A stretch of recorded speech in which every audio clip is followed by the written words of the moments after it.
Narito tayo muli sa 59th UP National Writers Workshop at magpapatuloy na sa ikalawang sesyon para sa araw na ito.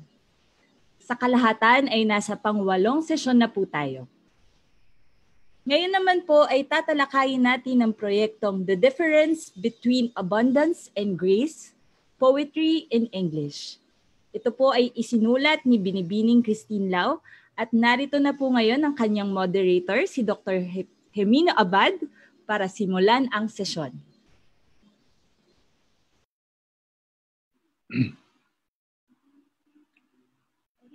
Okay, shall I speak now? Yes, Sir Jimmy. Okay. Christine, I wrote down what I have to say and I will email it to you. I am not sure the writing of the case digest as a summary of a court's decision is analogous to the writing of a poem. What motivates the writing of a case digest is not a desire to win a court case, but to justify to the public, to the country, the justice of the court's decision. So I would ask, what motivates the poem when you write it?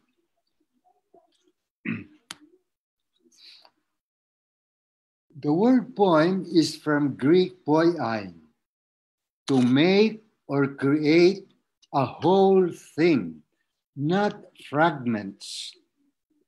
Writing the poem is lonely work of language as your muse, and work of imagination as your spirit guide. It is good as you write to have at times an ideal reader in mind, whom you want to imagine what you yourself imagine and to be moved by it. When one reads, one interprets, from Latin interpretare, interpres, which means agent, negotiator, interpreter, interpres. The word criticism is from Greek krinein, to judge or discern. The reader must see what is represented in the poem as a whole, all the parts of the poem or elements in harmony. The reader must stick to what is there in the poem, and what is there in the poem evokes or suggests, or what it may only hint at or imply. That whole, the poem, that whole is the whole experience is what we call form. For both poet and reader, that form is work of language and work of imagination. I read very carefully the first 2 poems of your collection, Christine. The first poem, Declarations, is a whole, and so is the 5th poem, My Father's Hands. Most of the time, revision, however, is still possible. Most of the time. For the representation, the mastery of the thing, the mastery of the representation or mimesis of the experience. For that human experience is to come alive in the reader's imagination.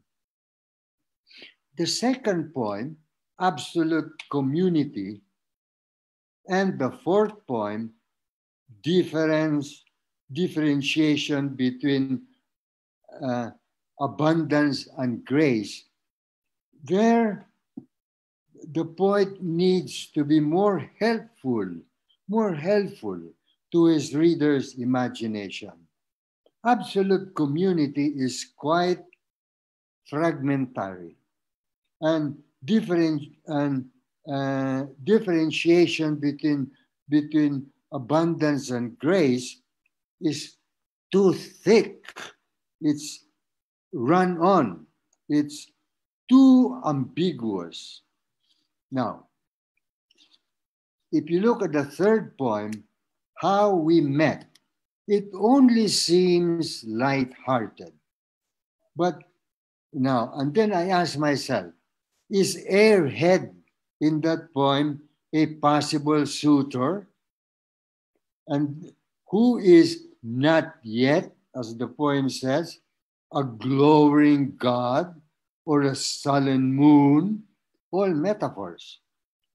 When is that glowing god and sullen moon that the sullen author, that the sullen suitor is not yet? Is that the husband na? Perhaps revision will have mainly to do with that. Airhead, glowing god, sullen moon, to resurrect the experience for the reader. Now, I go to the poem alias Joseph.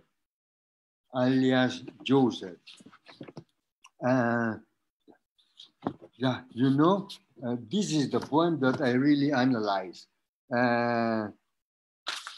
Okay, but first I must continue.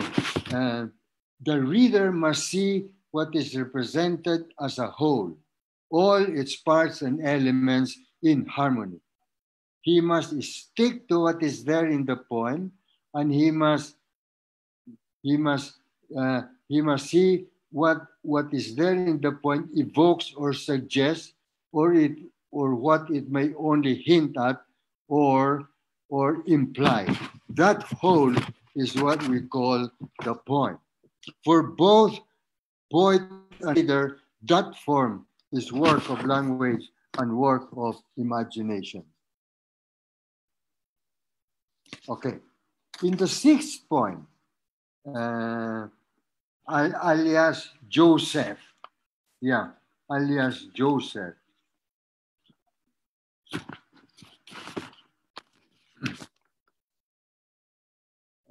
The allusion is very clear to Saint Joseph, husband to Mary. Here, relevant. The allusion, I mean, even if the I in the poem is a woman, a wife. In the first stanza of the poem, alias Joseph, wings relates to angels' wings in the fourth stanza. I think of the third and the fourth stanza of that poem as constituting the middle part of the poem as a whole.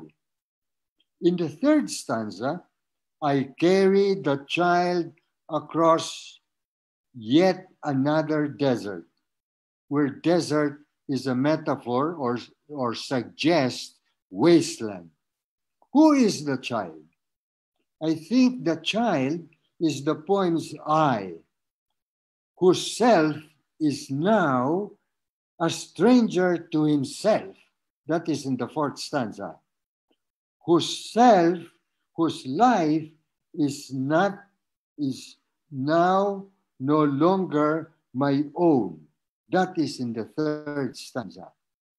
In the third stanza also, you have, I wonder if the journey will lead me back to the vineyards of home.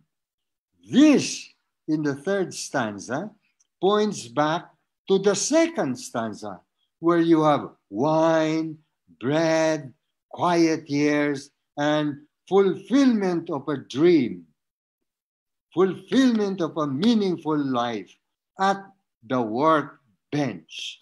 That's in the third stanza. In the fourth and fifth stanza, the final part of the whole, we have the dream. At night I dream I am dead wood burning in a holocaust fanned by angel wings, yearning to be ashes, yearning to be dust, the carpet of sand that shields two tiny feet on the road to Calvary. Fantastic. That's a great end to the whole, the poem as a whole. Why? Who is that child? There is an allusion to the child Jesus. There is who is the I also, who is unknown or stranger to himself. And there is, of course, Calvary, which is life as suffering. There is life as suffering even for Jesus. So, at the end of the poem, when you say, I dream, I am dead wood burning, etc., when you have that inner aspiration, you look up the aspiration in the dictionary, that means if you are yearning for death, that is your last breath. If you look at the dictionary, yearning, then that last breath, that aspiration or desire, that is your desire to die. But then, is there hope for you in that death, in that yearning? Is that hope for me, for the I, in my yearning for death? Is there hope for a resurrection also for me? There, that's the whole point, as I have read it. As I have read it, as I have interpreted it. But I think the poem succeeds for me as its reader. Yeah, and so does the other poem. What was the other poem that I mentioned? When We Met. Yeah, that one I think also succeeds. But writing a lonely work, revision is always possible because you want the mastery of the thing. You want to move the reader as much as you can by the mimesis or representation of the experience. I am done. Yeah. Tapos na ang workshop. Yep, workshop na. I hope, Christine, you have read my poem on poetics. Yes, sir, I have. Thank you for the essay. It was very helpful. Helpful to know where you're coming from. I will also email to you and to the rest of the fellows the revised poetics by the word, the revised one. I will email to all of you. That's my sharing. Yeah. Okay.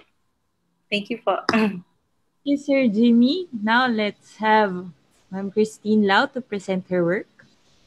Hello. Do we have slides or we don't? It's okay if we don't. It's my fault. We do. Okay. Good morning to everyone. Yesterday, as I explained, yesterday's lecture was a new one. I had hoped to deliver this one, which you will be seeing now. Okay. I think I decided to do that primarily because when I read my poetics essay, I realized that there were some things that I was not able to explain.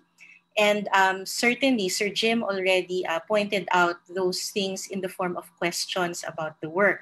So in reading my presentation, the one I did not deliver yesterday, I hope to clarify these issues as well. So thank you po. Good morning. Okay. In this presentation, I will speak about my research on law and literature and law in Philippine Anglophone poetry. And Sir Jim's work is there. It's included there. I will also talk about my early legal training, the way we were taught to write case digests as opposed to judicial opinions, and one writer's poetry, M. Norbes Philip, and how all these factors, things have led me to thinking about poetic form, okay, the way that my writing connects to the readers in its entirety there. So I hope to answer Sir Jim's very important questions. It was Dr. Janiel Garcia who had who had suggested that I write about the law. It was 2011. I had just started my MA in creative writing and had just introduced myself as a practicing lawyer who wrote stories in her spare time. Although it was an interesting suggestion from Sir Janiel, I was just then writing to escape. As Ma'am Luna pointed out, many writers write to escape the pressures of legal practice, and wanted little to do with the law when I did my creative work. It was only after I graduated from the MA program that I began to consider Dr. Garcia's suggestion more seriously. Next slide, please. There was, however, a weightier reason why I hesitated. Poetry and law are commonly thought to be incompatible fields, as Dr. Abad pointed out. Lawyers generally assume that nothing could be more remote from law's theory and practice than poetry. When law turns up as a subject in poetry in English, it is often portrayed in negative terms. Chaucer, for example, portrayed his sergeant of laws as a man of skill, discretion, and wisdom, but also one who was not completely honest, someone who made himself seem busier than he actually was. Many poems ridicule or decry lawyers who leverage their legal knowledge for personal gain. John Donne derides those who choose law practice for mere gain repute and compare them to prostitutes. Knowledge of the law does not prevent the commission of injustice. In fact, it might just facilitate it. No wonder Dick the Butcher proposes in Henry IV that the first thing we must do is to kill all lawyers. So I'm better off dead. No? Judges, too, have been the object of poetic critique. Martha Nussbaum points out that in Leaves of Grass, Walt Whitman levies a harsh critique against court judges who only see legal abstractions.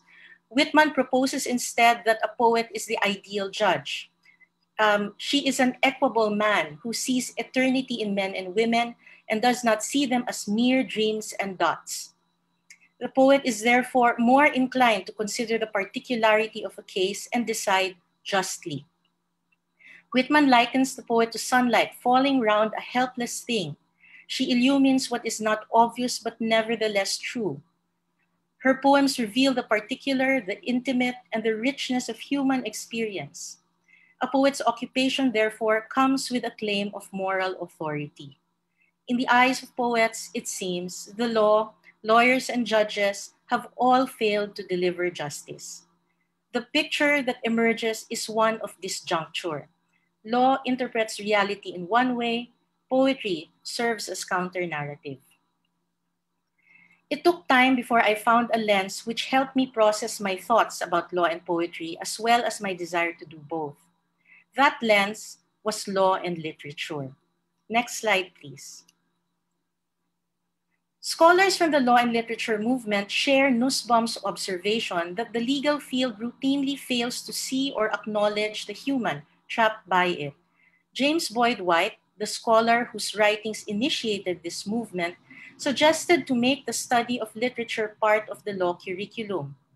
He thought this would help encourage moral rather than purposive reasoning. Scholars that followed White have suggested that literature stimulates empathy and affects moral judgment and decision-making. White made the interesting suggestion that we ought to read poems like we read judicial opinions, that is, in a way that foregrounds their rhetorical character. This prescription was his response to new criticism, which focused mainly on the relation between the craft elements that make up a literary text. White argued that poems arise in particular conversations and socio-historical contexts. Law and literature persuaded me that studying how law is imagined in literature, specifically in our poems in English, is valuable. Every poem makes an argument about the way one thinks about or ought to think about the law and about the way human relations are or ought to be structured. If our experience of the law has not changed, it may very well be because we have not imagined enough how the law might work for our benefit and for human flourishing. Next slide po. Not many Filipino poets writing in English engage with the law thematically. Going through all of Dr. Jimmy Abad's anthologies on Philippine poetry in English, at least 2 volumes of protest poetry, and the collections of poets who are also lawyers, mainly June Dumdum and Ernesto Superalgi, I've found less than 10 published poems that deal with the law. This excludes 10 poems in Attorney Yee's 3rd unpublished poetry collection, all part of a lyric sequence entitled The Ural. Okay? This posthumous collection is still in process, I think. But I've seen it, I've read it. I once asked Sir Jimmy why this is so. Yes, Sir Jimmy, I asked you. Why are there so little poems written about the law? And you counseled me, why not look for poems about justice rather than the law as theme? Right. So, but still, because I was interested in that disjunct between justice and the law, you were right. There were more poems on justice than the law. I strove to found this small sample of law-themed poems, which I will present to you today. The treatment of the law here is fairly consistent. One thematic strand renders the sentiments of a persona who has observed how the law has been corrupted and used for self-serving ends. For example, Rafael Zulueta da Costa's Like the Molave depicts a court judge all too willing to forgo judicial duty for personal gain. Next slide po. Other examples are The Tyrant by Rayboy Pandan and Grave Thief by Dr. Abad. These poems protest against the way former President Marcos and his family have been able to use the law to their benefit. A more recent poem, Dina Roma's First Degree, suggests that knowledge of the law allows the police to subvert its restrictions. Next slide po. Okay, another thematic strand contrasts the restrictive nature of the law against the freedom of in The Ordinance, Luis Cabalquinto underscores the irony of enforcing a law for good order and better relations that constricts poetry and life itself. In Permission to Leave, Sir, Ernesto Superalgi aligns the law with dead things. Its depersonalizing effect makes the persona yearn for the fragile, endearingly small. Slide, please. Simeon Dumdum's poems about the law stand out from the rest in terms of content and tone. This has much to do with the fact that in his poems, the persona is not a victim or observer of the law's excesses, but a judge who wields its power. First as Tragedy, next as Farce, next slide please, critiques contemporary media's practice of conducting trial by publicity. The tragedy consists of the judge persona being forced to appear as a minor figure in the discourse of justice because a TV crew had jammed a corridor of his courthouse. The farce, on the other hand, consists of the persona's addressee, the you, cowering before the lights that accompany the camera's wide and blinking eye. The very same media that turned a dutiful judge into an insignificant character in his own courthouse now exerts an absurd power. This harsh critique is softened by the persona's tone. In the first line, he coyly describes himself as shy and modest. One almost misses what the poem implies about our legal system. It is useless. It does not work as it should. And anyone who seeks justice from a court won't find it, since our society compels a judge to walk behind the lawyer as though he were that lawyer's servant. Has the persona let himself and the legal system off the hook? And are we so impressed by his modesty and diligence that we are inclined not to question whether judges are really as powerless? Next slide, please. Injustice aspires to a condition of music. The judge's strict enforcement of order is contrasted with the trill of birdsong so sweet. The poem concludes with a persona claiming that the power of his office can bring about only a semblance of order. It does not restore human relations nor deliver justice. It is a sound outside the courtroom that silences the accused and makes the complainant set to forgive. Again, the poet makes an ironic reversal of judicial power. Here, however, he foregrounds the sublime, gesturing towards what exceeds human capabilities of understanding. This, too, makes it seem petty to question whether judicial power is as useless as is claimed, or if real litigants prefer a less poetic vision of justice. Although these poems do differ in content and tone from other poems about the law in Philippine Anglophone poetry, they suggest something just as disturbing, that justice is difficult, if not important, to obtain from our courts. If the judge persona persuades us that the law and its judges are actually powerless, how should we respond? Would it still be reasonable to continue placing our faith in the legal system, or are we now morally justified in routinely disregarding it? Next slide, please. My problem with disregarding the law is that it fosters impunity. Whichever party finds itself in power feels entitled to exempt herself from the law, from punishment, and from injurious consequences of her actions. If we habitually disregard the law, we foreclose the possibility of being protected by it, or arguing for our protection and the redress of our grievances. The law has often been used to promote and protect the private interests of a few. We can only imagine it restricting the rest of us, oppressing us, erasing us. We turn against it, failing to consider how we rely on the order it guarantees in daily life. We have conceived of law's restriction for too long. We cannot seem to imagine what it might look like if we were to resort to it actively to uphold each other's dignity and foster solidarity. One of the reasons why I've turned to studying the law through poetry is that I am searching for ways to reimagine it. I turned to poetry because my legal training is so deeply ingrained, and I can't find my way without finding myself limited by the usual patterns of thought and process in the field. Now I will talk about case digests. You've seen this in my poetics. Case digests are different from judicial opinions. They are one of the first things a law student in the Philippines and in America, I understand, learn to produce. A case digest is not the decision, but a summary of a court decision. And here is what Sir Jim was talking about. They teach us to write the summaries in a particular order, okay, which follows basic rhetoric. Okay? First, there is the facts, what they call the relevant facts, the disputed issue, the court's decision, and fourth, the arguments in support of the decision. And I must confess, I always had a problem with trying to determine which are the relevant facts.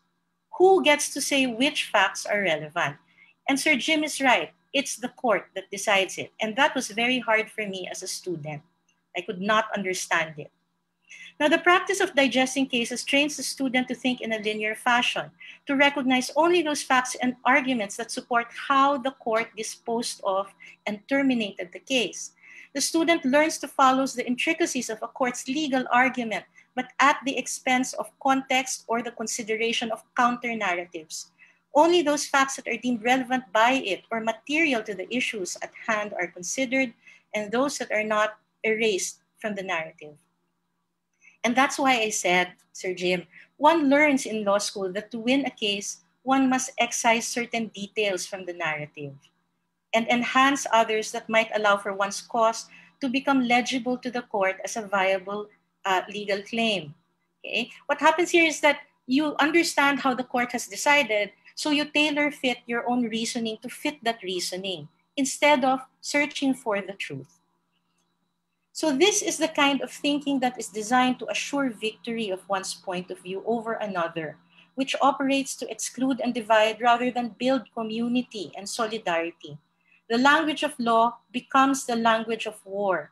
It is a language that allows for us to look away from that which destroys the order of our argument, the strength of the dominant narrative.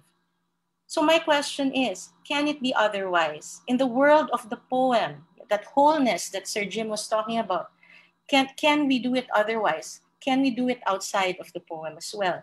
Next slide, please. Let's see if it's still the same. Okay.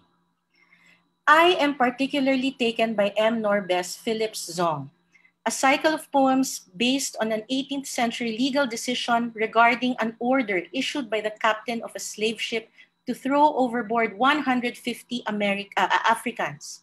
Under the law of the time, the slaves were considered chattel. Gregson versus Gilbert, the decision upon which the poems are based, were not in fact a decision involving murder, but a claim for insurance filed by the slave owners to recover the losses that resulted from the ship captain's decision to throw the African slaves, their insured property, into the sea. The language in which Gregson and Gilbert is written enables the judges that promulgated the decision to communicate in a seemingly order, logical, rational, whole manner. Okay? What this language performs, however, is the hiding of a disorderly event based on the irrational idea that the Africans on board the slave ship were not human persons but chattel. Consequently, in composing the poems, Philip employs a number of techniques that she believes operate against language, order, logic, rationality, and wholeness of the text.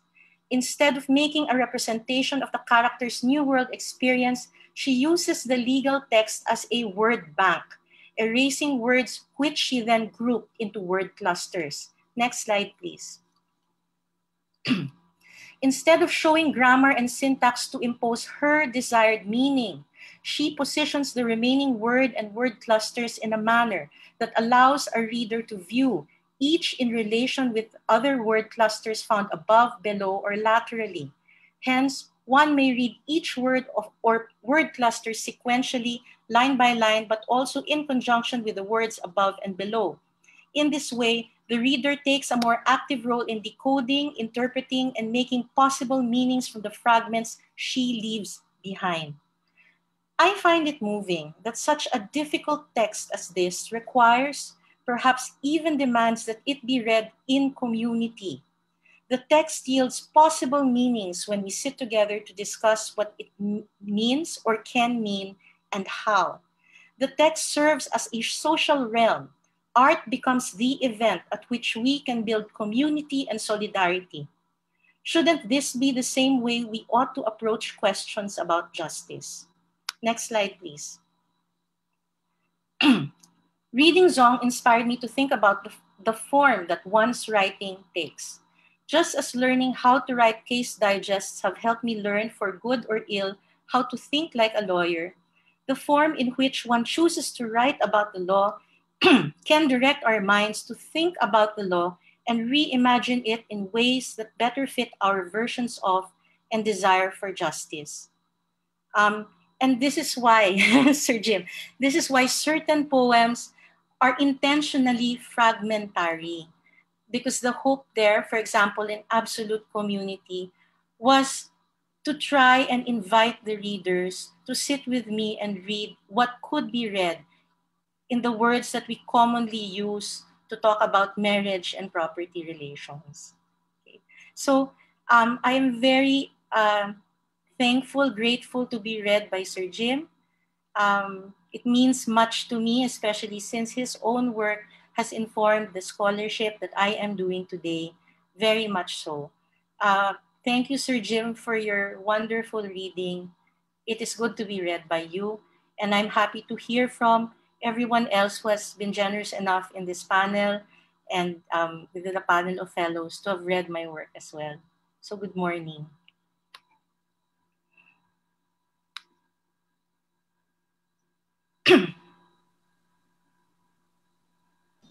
Sir Jimmy, you can now facilitate po the discussion. Kindly turn on your mic po. Yeah, now we can proceed to comments from the rest. Comments, suggestions. I have spoken enough already. Kayo naman. Let's have Sir Eman Dumlao po. Ayun. Come on. Right on. Pagbatitin, no? Sa pagpapakita ng bagong posibilidad ng pagpaksa sa tula, no, na pwede palang i-interrogate ang batas sa pamamagitan ng tula. Bago ito sa akin, kaya paulit-ulit kong binasa yung mga tula mo. At naramdaman ko yung subtlety ng pagpapahayag ng protesta sa bawat tula, no? ang lakas-lakas ng dating ng parikala. Maraming salamat Sir Rio sa salitang parikala, no?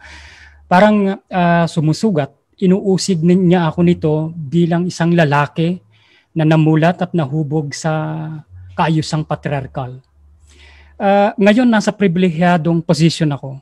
Habang nagsasalita ako dito, may mga kamay na nag-aabot sa akin ng merienda, ng tubig. Kamay yon ng babae, ng aking asawa. So, at yung mga tula mo naghatid sa akin ng pangamba. May dalawa akong anak na babae. Kanino sila ikakasal? Saan sila ikakasal? Sa lalaki ba? Sa tao ba? O sa responsibilidad? Ang lakas-lakas ng iniwan ng ganon kaisipan sa akin, no? Naiinggit ako sa mga tula mo kasi may mga bahagi na inasam ko na sana ako yung nagsulat. Babanggitin ko lang yung ilan, no? Halimbawa, yung pamumulaklak ng sugat sa palad ng persona sa unang tula sa declaration, na may recollection doon sa the difference between abundance and grace, no? Doon sa kamay na nag-iis lagi, pamamagitan ng lemon. Ang ganda-ganda ng formulation noon. Tapos yung damdamin ng persona na hubad na siya, yung naubos na yung plumery yata yun, no? Doon sa tulang corpus delicti, na ang silbi na lamang niya ay bilang tagapaghain at bilang hubad na katawan. Ang hindi alam na sinabi niya sa bandang dulo, ang hubad na katawan na ito, ang naglilingkod na ito ay umaasam din ng pagsisilbi. Ang lakas-lakas ng dating sa akin nun. Tapos yung persona na ang lalim-lalim ng mingaw sa sarili niyang tahanan, sa sarili niyang vineyard, pero sa kabila noon ay handa pa rin maglaan ng buhay para pagaanin yung lalakbaying kalbaryo ng kanyang anak, no? Super ang dating noon sa akin, ano? Yung isa pa ay yung pait ng pagiging anino lamang sa alias Josephine, ng isang personahe na naging dahilan ng malaking sunog ng pagbabago. Anino na nga siya, nasa dilim pa siya, no? Parang nasaan na ang identidad ng persona na ito. Yung panghuli ang pinakamalakas sa akin yung dating. Sa tulang My Father's Hand yata yun, no? Oo. Sa bandang dulo ng tula, binanggit ng persona yung pangalan ng tatay niya. Naalala ko ang mga kwento na may mga linyang, he who must not be named. Nung sa wakas ay mabanggit niya yung pangalan, noong he who must not be named, binanggit ng dilim. Umalingaw-ngaw sa dilim yung sarili niyang pangalan. Of course, ambiguous ito para sa akin, na baka naman hindi talagang paglaya ng sariling identidad ng persona yung nangyari. Baka ang umalingaw-ngaw ay yun lamang ding identity na inimpose sa kanya nung tatay. Hindi ko alam, pero ganun naman yumayaman ng tula, no? Sa mga magkakasalungat na mga damdamin at pagbasa. Doon sa absolute community at sa absensya, wala talaga akong makuha doon na buong interpretasyon gaya ng binabanggit ni Sir Hemino Abad. Pero ganito yung dating sa akin. May pretension ang batas na may kaayusan siya. Gaya ng ginawa mo sa tula. Napaka-orderly, may sariling ayos, kahit nga fragment lang ito. So ang dating sa akin, nung wala akong mabuong interpretasyon, ganito naman tayo tinatrato ng batas. Fragmented. Saksi lang tayo. May sala tayo, kriminal lang tayo, abogado lang tayo. Hindi naman talaga tayo tinuring na buo na tao ng batas. No? At kahit na gaano kalinis ito, kagaya ng linis na ginawa mo dun sa mga tula. Tapos pangwakas, no, ang mungkahi ko, no, sana mas marami pa yung corpus delicti. Yung mga tula na umuusisa talaga sa batas. Kamakailan may kinaadikan kaming forma ng pagtula na baka may consider mo, masilip mo, no? Yung una tinatawag na dog ear. No, ang pwedeng gawin, itinutupi yung mga sulok ng pahina ng libro at titingnan mo yung mga keywords na magbe-betray sa batas, na mag-a-advance ng advocacy mo tungkol sa batas. Yung ikalawang anyo ay yung blackout poetry. Mga kasulatan, mga legal form, mga pahina talaga ng batas na literally buburahin mo, lalagyan mo ng itim. Bahagi ng sining yung erasure o act of erasure. At ang natitira ay yung mga kaisipan na gusto mong palutangin tungkol sa batas. Pagbati, Ma'am Tin, saludo. Maraming salamat.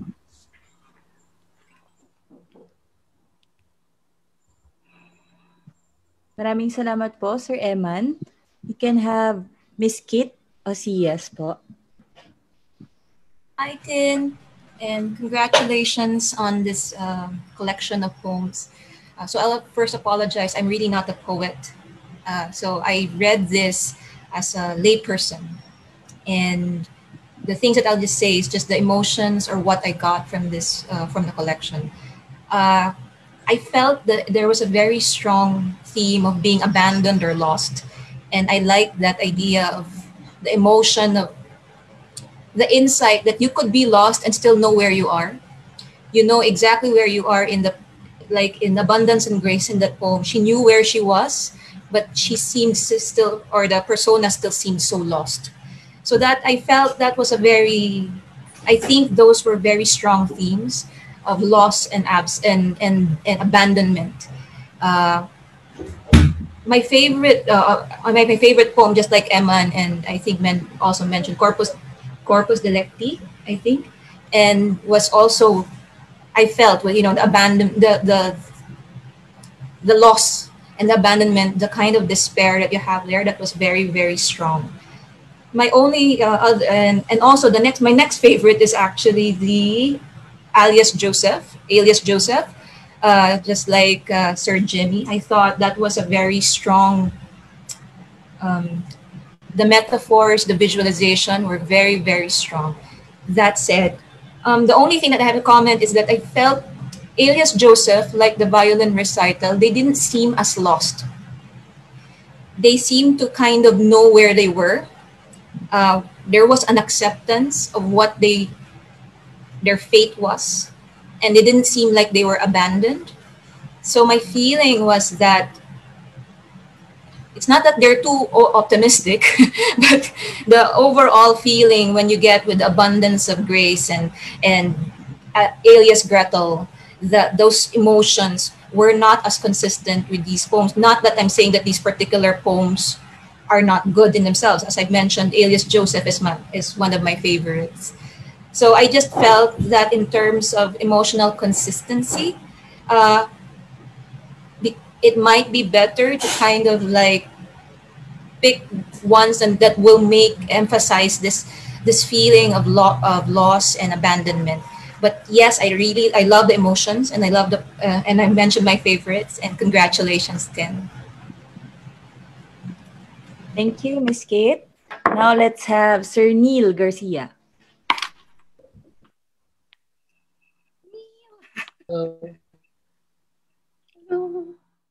And this is wonderful. So my little suggestion has now become a reality in a way, because you're working on exactly that kind of project that I think now I'm thinking back, then I must have been half serious about it. And then you took I think, if I don't remember the circumstances in which this happened, but if I suggested that you write about the law, it must have been because it was something you knew well, and something that you were thinking of leaving behind at the time, diba? At the time you were in that class, you were not entirely sure yet if you wanted to completely abandon lawyering. Yeah. And I think that was my suggestion to you, so you could maybe understand better that decision that you were about to make, because you would now examine law through the lens of the passion that you are now manifesting, no? To write, to be a literary writer, and also eventually teach literature. So I'm really happy that you have endeavored on this, and now we have a manuscript, no, that contains precisely that kind of vision that you that I kind of broached and suggested to you. I do see that the manuscript is doing many more things other than just grapple with the question of legality and poetry. you also have a section that is a series of dramatic monologues in which the persona is many different things, no? Many different people. You have Saint Joseph in alias Joseph. You have Sylvia Plath in alias Sylvia. You have Josephine Bracken in alias Josephine. And you have, is this Edith Tiempo in alias Edith? And then you have Gretel, right? Yeah. And then at the end of these things, you have very personal poems as well. You have a poem about your daughter playing violin, and you have a poem about lemons, which would be, I think, your own sort of confessional poem, no? Feeling yellow could be Chinese. I don't know what that might actually. Feeling yellow like a lemon. And you know, when you say life giving you lemons, it means life giving you a rotten deal and making the most of it. Make lemonade from the lemons, right? I actually like your examination of law, but I prefer your monologues, your dramatic monologues. And even Dr. Abad latched onto that St. Joseph poem. And I think the reason for that is that they are, anytime you use, anytime you retell a well-known story, either a fictional story or a historical story from in a poem, and you write a dramatic monologue, you create an interesting effect, diba, of irony. Kasi you have your reader, you assume your reader has knowledge of the way that conventory has been told. And now you're going to find other kinds of wisdom from story. And so it's a kind of a juxtaposition of images that are not really compatible. Saint Joseph, the way you depict him here, is the opposite of Saint Joseph, the pious, more or less, the pious image of Saint Joseph we have in the New Testament. We don't hear him saying much. Yes. Actually, he doesn't have any kind of dialogue. He is simply narrated, and his action is reported speech rather than actually rendered into a scene. It's strange. I don't know if anyone's actually noticed it yet, but Joseph in the New Testament is like Joseph in the Old Testament. They are both dreamers. Yes. No. Diba? Remember Joseph in the story of of Egypt, the famine in Egypt, and how the Jewish people ended up in Egypt, right? Yes. Both of them are dreamers, right? Except that the other dreamer, the Old Testament dreamer, is also an interpreter of dreams. Yes. But he actually wins the favor of the Pharaoh because of the way he interprets dreams. And well, in a way, the New Testament Joseph also interprets dreams. No, he gets a dream, but the Bible says but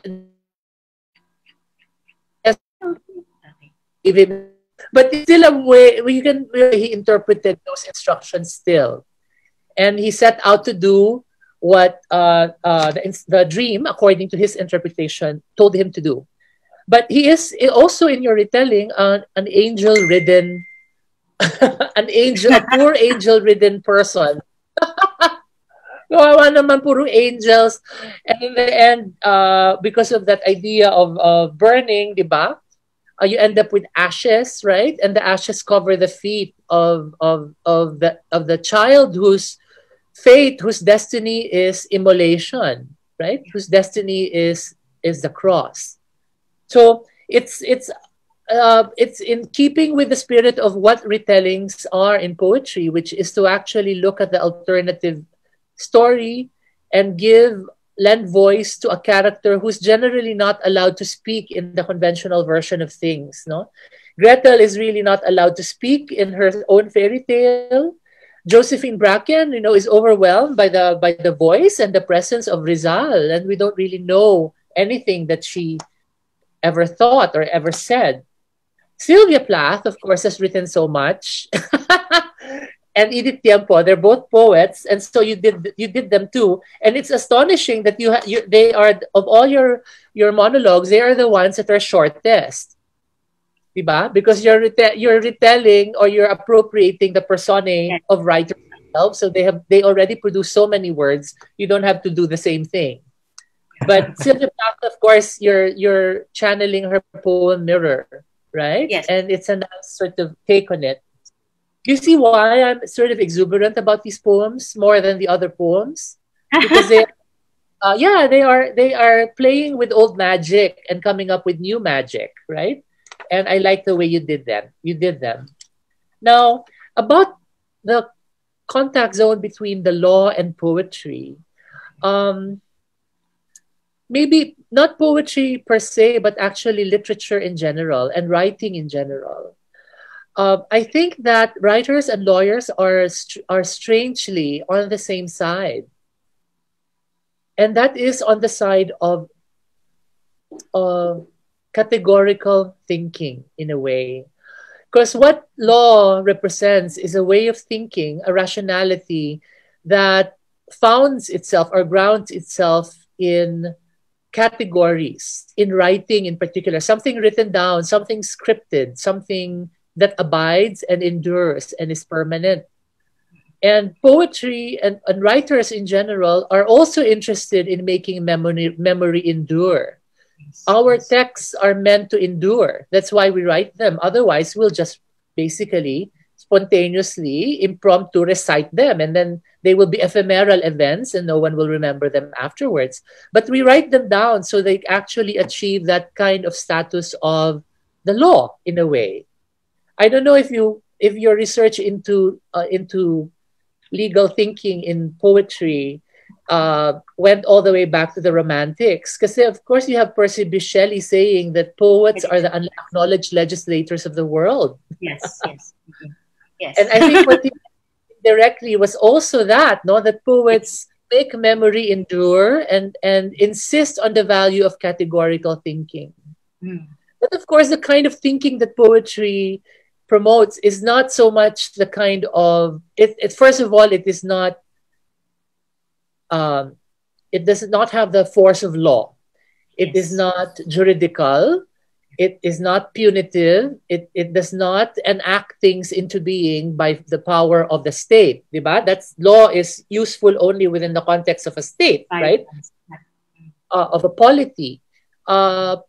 If poetry is interested in enacting or in legislating certain forms of behavior, it is really through the imagination, right?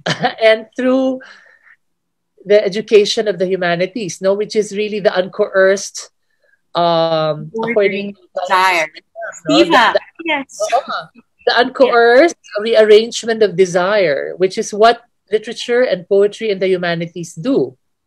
Law, of course, will coerce desires to be arranged according to the law, right? According to the letter of the law. So they're kind of similar things, but also very different. And I think you are right in Corpus Delicti, in that very dark vision you have. Corpus Delicti is really the body of the crime, diba? It's the carcass, it's the corpse, meaning the proof of the crime, the substantial basis of the crime. And you end up with a chicken, and the chicken getting cooked and served up. It's a very sort of a very perverse vision. It's probably the harshest critique you have of the law. And what I want to encourage you now to do is to actually, because many of these poems about law are already critiques, Yes. Maybe write one or two poems that talk about the joy and the pleasure and the love of the law, which actually sort of like seduced you to take law in the first place. Can you still go back to the old Christine who actually believed in the law enough to take law, to become a lawyer? And that kind of sentiment needs to be honored as well, I think, in a collection that's inspired by your experience with the law. You have to honor all your sentiments and all your feelings about that, including those that actually now may be Pollyanna or not yet disabused, right? Naive, but you still have to honor it, I think. So your collection becomes whole, and we see the journey of the writer, of the poet who used to be a lawyer but isn't anymore by choice, diba? That will be a lovely sort of, in a way, it's poetry, but it's creative nonfiction too, isn't it? I mean, it's a kind of memoir of sorts. But I cheer you on, Christine, because you have developed and you have certainly matured as a writer, and your poems now have a lot of confidence, and they are grounded, I think, in a vision that you have about what poetry can do and what poetry should be about. I think that the lyric poetry, which is really the kind of poetry we're all interested in and we're all producing, is characterized best by the idea of an interiority that's coming to grips or confronting a social landscape. So all poems are actually inner monologues, no? Interior locutions in a way. They're meditations, reflections. And they are always made interesting and distinguished by the way they confront, grapple with, engage with society, the outer life, no? The inner life and the outer life. That is the kind of dynamic that poetry is very good in handling. And I think that when you talk about law as a topic for a collection of poems, that is the outer life.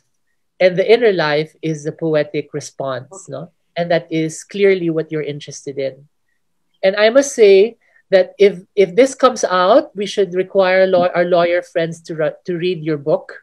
To help humanize them, because what happens with too much categorical thinking is you forget about the body, you forget about the person, you forget about the real world in a way, because you get immersed in citationality, you get immersed in the logic and the rationality of the law, which is not necessarily the real world anymore.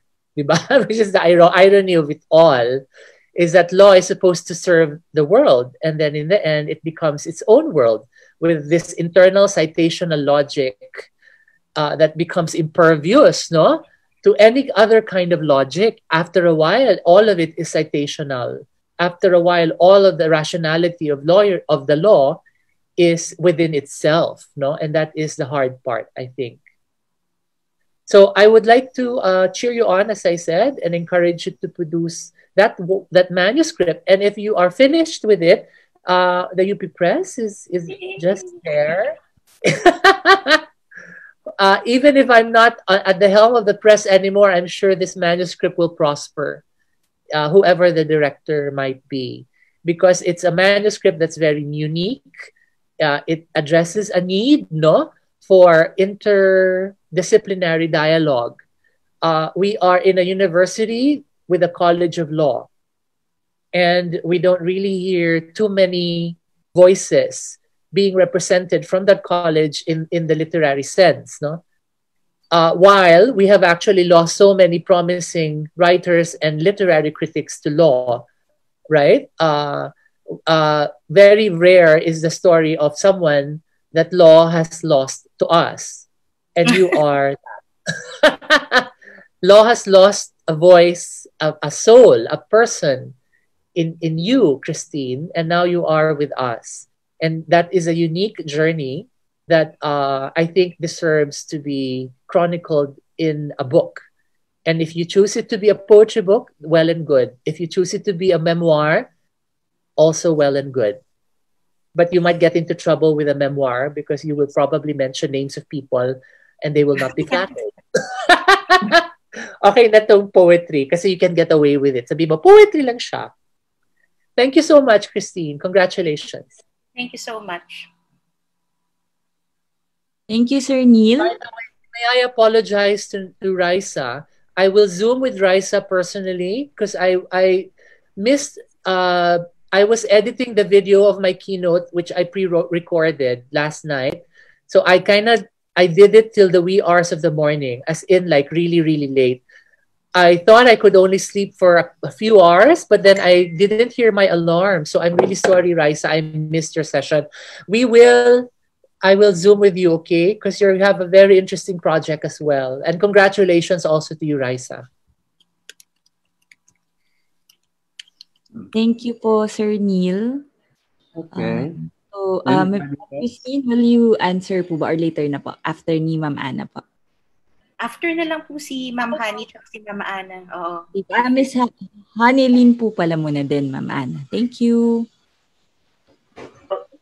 Congrats po, attorney.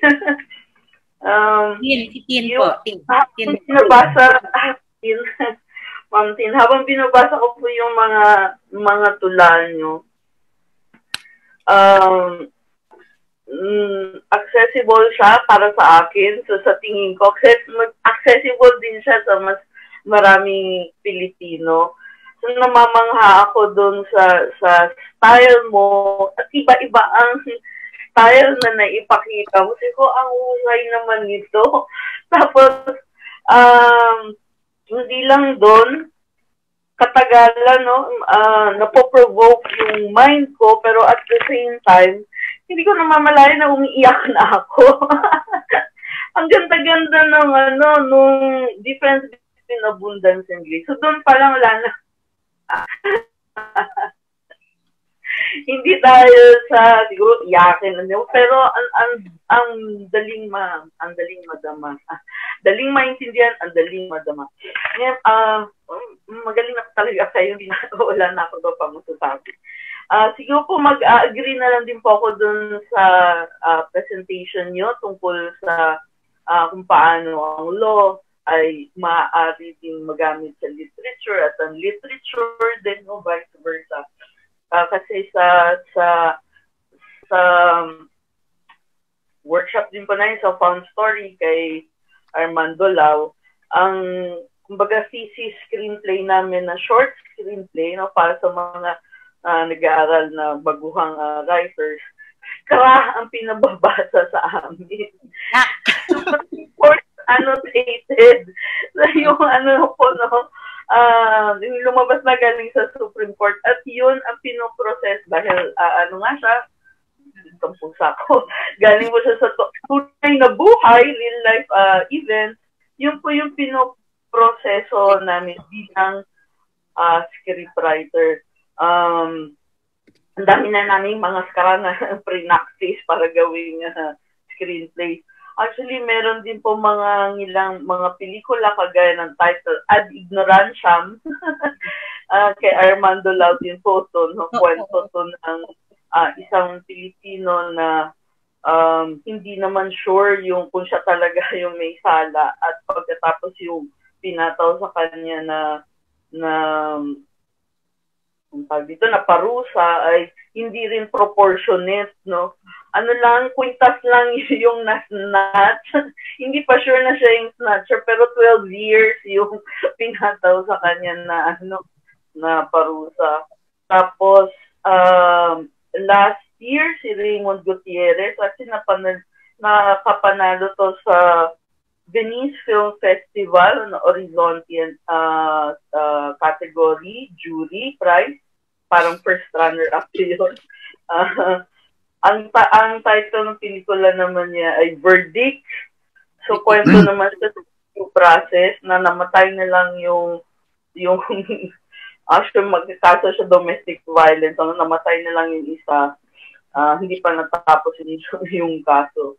Tapos, sa mismong pelikula rin na ako nagsulat ng Best Party Ever, although yung bida ay mayaman at galing sa political na party na pasok na kinasuhan pa rin siya, no, dahil drugs yung kaso. Pero yung iba niya mga kasamang Pilipino na mahihirap, minsan walang lawyer. So, yung parang kung sino pwede bang ikaw na muna dito, gano'n. So, nagagamit namin talaga din ang mga kwento sa law, sa legal, no, sa pagkukwento ng buhay ng mga Pilipino through pamamagitan ng screenplay o pelikula. So, marami pong salamat. Thank you, Honey. Salamat. Thank you po, Ma'am Hani. Let's have Ma'am Ana po. Hi. Hello, Tin. Parang hindi tayo nag-uusap. Sorry, kailangan lang maikli lang.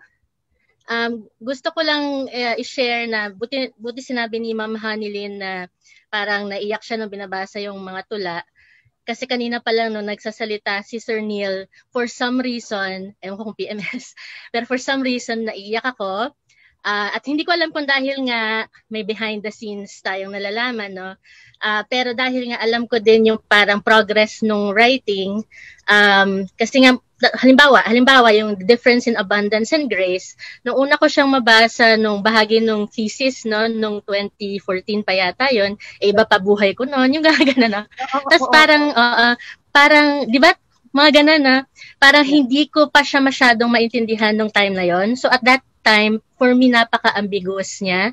Pero ngayon, nagulat ako na nung binasa ka ulit siya, syempre hindi pa rin super linaw kung ano talaga yung objective situation, pero enough yung details para ma-access mo nga yung emotion at yung general na pwedeng maging sitwasyon, no? At natawa ko kanina talaga nung pag-sharing ni Sir Eman na meron siyang taga-abot ng tubig. Ganun. Kasi parang, wow, pwede pala yun. Kasi sa tanang buhay ko, no, bilang married person, hindi ko pa yata masyadong naranasan yung ganong ano. So iba yata talaga, no, yung karanasan natin kapag sa sitwasyong kasal.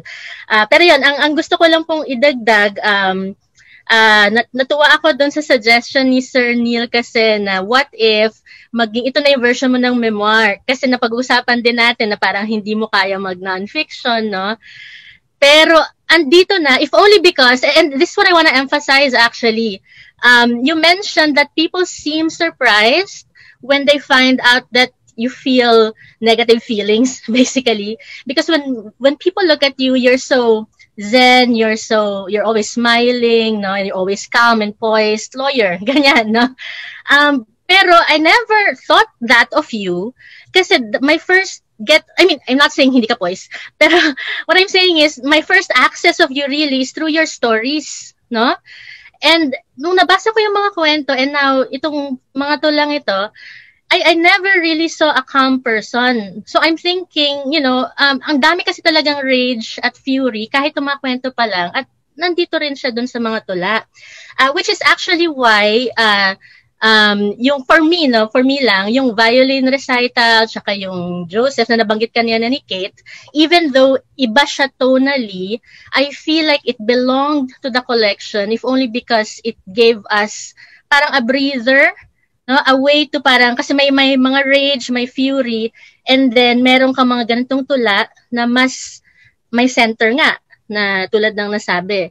So I'm wondering if it's not so much that they don't belong to the collection, but that they can be located, no, at strategic parts of the full manuscript pag nakumpleto na siya, no. Pero yun nga, syempre ang wish pa rin, natuwa ko dun sa parang the old Christine, no? Kasi I think, yung old Christina suggestion, kasi for me, again, as a book, I think it makes sense para makita nga kung saan nanggagaling lahat ng emotions na to, no? Para kumpleto yung journey as depicted by the book. And of course, we all know that the persona in the poetry, hindi yan automatically interchangeable with the author. And yet, it would make sense, no? As a full collection. Ayun lang, gusto ko lang po idagdag yun. Thank you. Thank you, Ma'am Ana. And before sagutin po ni Miss Christine ang lahat, let's have Sir Bowman po. Ay, sorry na, singit pa pala ako. Hi, Tin. Gusto ko lang sabihin na natuwa ako doon sa mga tula, no? Talagang ito yung sa mga Thank you, sir. Masaya dito sa naging workshop, no? At yung ano ko lang, yung dahil marami nasabi doon sa ibang tula ay gusto kong banggitin yung particular na in absentia at saka yung perfect community, ano? Dahil yung technique na ginamit mo ron ay parang may pagkakatulad, no? Ay salamat din pala sa lecture mo kanina. I really liked it, no? Yung law and literature or literature and law lecture mo, dahil mo tutuhan pati yung pagpapakilala mo kay Nurbase Philip yung song, ano. That's interesting project, ano. At yung aspects ng dalawang tula na binabanggit ko, no, yung Perfect Community, ay yun nga, parang computer-aided poetry ito, no? Or Google-aided poetic, Google-aided poetic creation, no? So it depends on let's say yung frequency, collocational structures, etc. No? At sa yung legal language, ano, kaya siguro naisipan mo ito, yung legal language lends itself to that because of its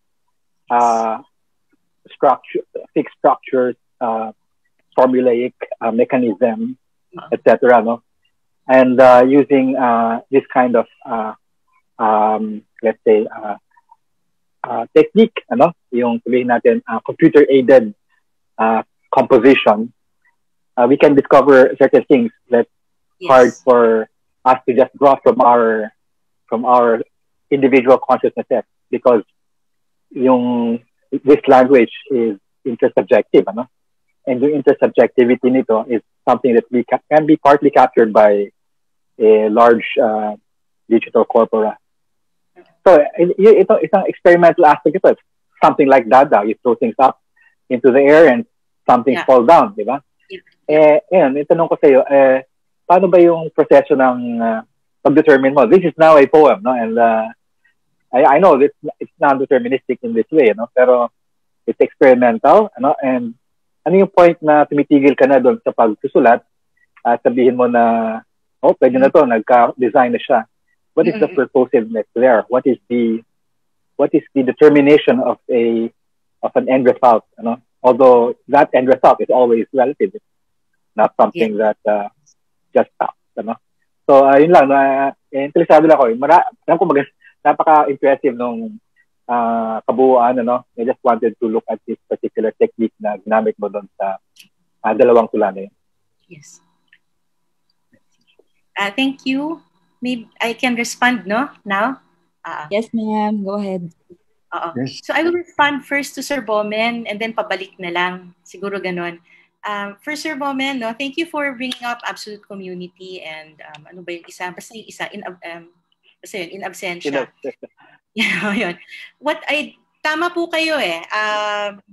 You could go on forever with the Google search. But what I did here was I used yung abecedaria as another ordering technique. So, to make it an abecedaria will really limit the kinds of words and phrases that you will capture. So, hindi naman kasi lahat naka-capture pag may parang ilan bang words ang in, tapos may a, absensya, ano pa? So marami yan, tas marami rin lalabas sa B, di ba? In something. In many cases, wala po talagang lumalabas. So in that case, I resort to searching for another word that would seem to suggest may referentiality of some sort, so that there's something that seems to be caught, some kind of meaning that's caught, but it's not really tight. Yun. So parang juxtaposition lang siya ng mga phrases. So for me, the search was not that wide, because I had a second parang ordering mechanism, which was the alphabet. Yun. And I did that for both. It's exactly the same. Parang ordering. Why did I do that? Because otherwise hindi ko siya magagawa. Yun. Kailangan may limitasyon pa rin eh. So nakakatawa nga yung nakuha kong insight dito. Lahat naman ng bagay, pag na-apprehend ng human reason, talagang may order na papasok. Yun yung sinasabi ni Sir Jim na, you're born with a mind that apprehends reality in a certain way. Yun. And for me, even if you make the search random, because of that other ordering principle, nagkaroon ng limit. Yun. It's not just the limit that I say it is. I do have that act, that creative act, but it's not completely mine. And this is also in response to Philip, no? Kasi si Philip, her zong was so inaccessible that she had to append her poetics essay at the end and explain herself. And the explanation she gives is very mystical. She says that it's the spirit of the slaves that were telling her what order was there. I don't think so. I think the author still ultimately has the responsibility of choosing which phrases go with which, juxtaposing what with what. And for me, actually my most favorite, my basic poetic device, yung parang yung talagang interesado ako kasi hindi ko alam yung logic nun, ay yung pag-juxtapose. And talagang inaral ko yon. Paano nagiging bagay ang pag-juxtapose ng isang bagay sa isang bagay. And what I've learned is that when there is an interesting effect or an unusual effect or feeling that results from juxtaposing, whether it's two images, two things, two phrases, two words, then there might be poetic potential there. Parang yun yung naging batayan ko. Yun. So, ganon. Yung In Absentia, hindi nga yun yung tunay na ending. Meron pa akong Sanadu, may Sanadu pa ako dyan Pero may nagsabi kasing poet sa akin, si Isabella Banson, na parang hindi daw bagay tonally. But it was so funny. I thought it was funny. Natanggal. So, it's actually truncated. And I'm still thinking about that. Pero yun, yung may mga bagay na ganun. So I do admit na hindi nga talaga matatapos yan. It really is revision and revision, as Sir Jim says. Yun po. Thank you, Sir Bowman. Kay Ma'am Ana. Ano ba sinabi ni Ma'am? Okay. Thank you po. Yung si Ma'am Ana tsaka si Kate, yung tinumbok nila yung problema, yung parang seeming problem maybe of the tone, no? My problem with the manuscript actually is that it puts together so many things. Kasi nga, as Anna might have clued you in, I started doing this very early. Siguro mga 2009, 2011, I've always wanted to write poems, but I didn't know how. So some of them are really old material. And when I was doing the law project, yun nga, as I narrated in my poetics, sinabi sa akin na, wag mo akong imam. Sorry, Anna. I was told that the mechanical forms that I was coming out with, and I'm sorry for this excerpt, dalawa lang pala yung nalagay ko doon. I took out a lot as I took out the entire erasure of Tanabata's Wife that I did. Hindi kasi kasya 20 pages lang Pero yung mechanical kind of composition ko, yun nga, medyo inaccessible. So they told me, they challenged me. Sabi nila, if your objective is to find an alternative way, no, parang of presenting the law. One way is, yes, we come together and discuss it like Philip's poem.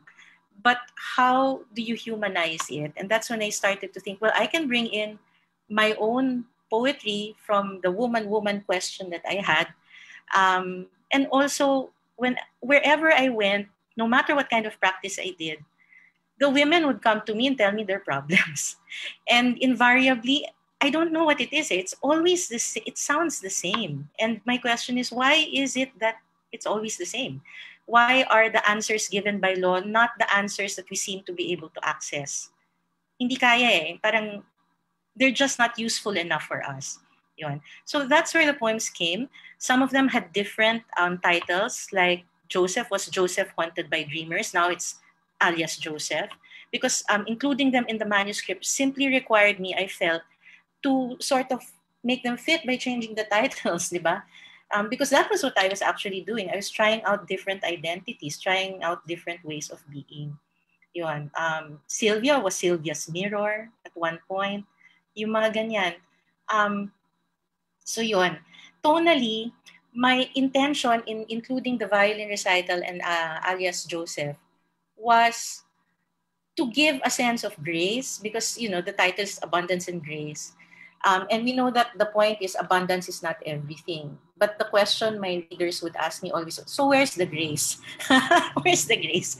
So may mga moments sana ng grace. I agree. And perhaps it's a good suggestion na baka instead of putting it all in the end, diba? Like what I had intended to do, maybe breather siya, which goes to Sir Neil's suggestion, no, na baka nga the story that needs to be told, parang ganon, is yun nga, the story of someone moving away from law or whatever, diba, a young person seeing the law this way and then moving towards rejecting it. Baka nga yun yung structure which will allow for me to use these poems and strategically put them in certain places. Yun. So, sobrang laking tulong ng suggestion yun sa akin. Because yun, my problem talaga is, how do I do this? It's so front-loaded already with anti-abundance feelings. Where's the grace, diba? And I can't just say that just because I'm writing poems, that's grace. It doesn't work that way. Yun. So thank you for those. Kay Ma'am Hanilyn, Hani, thank you. Because, I've been talking, I've also been talking to a lot of Filipino writers about the law yun nga, sa panula ang Pilipino, for example, or sa panitikang Pilipino. At kasalanan to ni Sir Vlad kasi nung umupo siya sa thesis defense ko, yung MA thesis ko, sinabi niya sa akin, nakikinig ako sa inyong lahat. I mean, most of the people here have been my teachers. Nakikinig po ako sa inyong lahat. Kaya ang dami-daming iba-ibang estilo because I do listen to everyone. Nakakaloka lang nga minsan, pero sobrang beneficial. Ang sinabi ni Vlad sa akin, Sir Vlad, dapat yung parang tingnan mo rin kung paano pinoportray ng mga tao yung kababaihan sa Pilipino, gano'n. Good, di ba? Sa batas, sabi ko, naku, ang yaman-yaman nito kasi si Erickson Acosta halimbawa, nung nahirapan ako maghanap ng mga tula sa Ingles tungkol sa batas, pumunta ako sa Filipino at ang dami kong nakita. So, bakit ganun, di ba? Which actually led Sir Rio to tell me, baka kailangan mong tumula sa Filipino. But as I was explaining yesterday to my group, kina Ma'am Luna tsaka kay Sir Bomen, kina Glenn, kina Sir Eman, the law as we know it, yung Philippine constitutional law, was introduced at the same time as the English language in our society. So, meron akong hindi natumbok sa collection. Alam kong hindi. I think it's a different collection.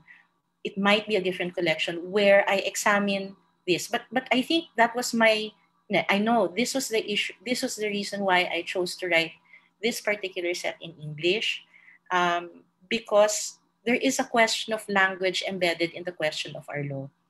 Yun. And kaya parang ang free kong magbasag, di ba, ng forma. Kasi there is something about the language that I'm trying to figure out. And this workshop actually helps. I mean, si Sir Butch was talking about gaps. No? Parang it's the gap between the English and the Filipino languages where art emerges. That's something I felt interesting to think about. Yun. Yung mga ganong klaseng tanong, palagay ko, kailangan ko pang pag-isipan. But certainly, that's something that impelled me to do this project in English. Kaya sobra akong saya kasi ngayon, hahanapin ko lahat yan. Panonoorin ko. Napakalaking bagay ng reading list. Sobra rin ako na-touch na umiyak ka. Ako rin iiyak. Yun. Yun. Tapos... May I say something? Yes, sure. Opo. Yeah, I think your point about the English language and the history of law in the Philippines, we had leyes or Spanish laws during the Spanish period, di ba? Yes, that's right. But I think that like most things Spanish during that time, those laws did not really touch the lives of many Filipinos, no? Or they were yes. The promulgation was not as uniform, not as systemic, right. As things only became recognizably what they are during the American period, yeah. No? So it's really coextensive with American public education and the introduction of the English language. Yes. But so I'm thinking, I don't know why I was not included in the list of the discussion kahapon according to languages when I didn't see my name. Hindi na ako pumunta. Bakit ba ako in-exclude, Roland? Sir, mali lang yon sa list. Pwede ka naman pumasok, sir. Bakit kayo ganun? Wala ako doon. Hindi tuloy ako. Hindi ko siya in-schedule. Tapos naisip ko in afterthought, ba't nga wala ako doon? Because of that, sinama ko tuloy yung thoughts on translation in my keynote. Kaya I'm inviting all of you. It will be, it will be free. On Facebook, you will see it just like the conference, Queer Studies Conference. I have a longish piece now, which I added only last night about translation and English and our situation in the Philippines. As my way to kick against my having been kicked out of that discussion kahapon. Wala ako doon. Nalimutan lang talaga ba, Vlad? Sa pag-input lang po, sir, pero pwede naman kayong join, ano ba? Meron pa naman na consultation po. Bali, sir, chummy naman, chumminess lang yun. Chumminess. But English is an interesting question to ponder if we are writing in English and the law in the Philippines is mostly in English, di ba? Yes. Parang ganun ba yun? So, yeah, that kind of... Yes, it is now currently in English. We're reading the works of Attorney Magalona, si Merlin. Merlin. Oo. Ang dami niya. Sir, choppy. And the Ayan po, naku, dahil choppy na po, tayo po 12 na, sir. Sorry po, magkakat na po tayo. Miss Rona, sige po. Congrats po kay Tin, saka sa mga nagkomento. Miss Rona, sige po, pa-share na po yung schedule natin for after lunch. Sige po. Thanks, Sir Salamat po, Ma'am Christine and Sir Jimmy. Mukhang napasarap po ang ating discussion. Huwag po kayo mag-alala at babalik naman po tayo mamaya ng 2 p.m. Pagbati po muli sa inyo, Miss Christine at Sir Jimmy. Muli nating ititigil pansamantala ang palihan para po makapagpahinga at makakain po ang mga kasama natin. Ipa-flash na lang po sa screen ulit ang ating schedule for this afternoon. Tayo po ay dadako na sa session 9. Ang ating fellow po later ay si Miss Herlene Alegre and then ang moderator po natin ay si Sir Ramon Guillermo. Para po sa ating mga viewers, salamat po at kita-kits po mamayang 2 p.m.